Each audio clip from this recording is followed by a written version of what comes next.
Hey there, my name is Tyler Hotman here at the Courier Cafe. I'm going to be talking to you a bit about ways to extend the life of that bottle of red wine that you just opened.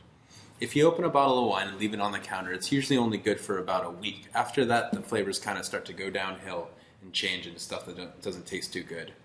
Pretty much the easiest and cheapest way to extend that life of the bottle up to maybe even 2-3 weeks is just to keep it in the fridge when you're not drinking it.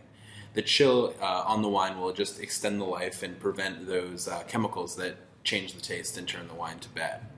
One thing you want to keep in mind though when you're keeping your wine in the fridge is that you should always remember to pull the wine out about half an hour before you want to drink it, maybe a little bit more, just because chilled red wine is really nowhere near as good as room temperature red wine.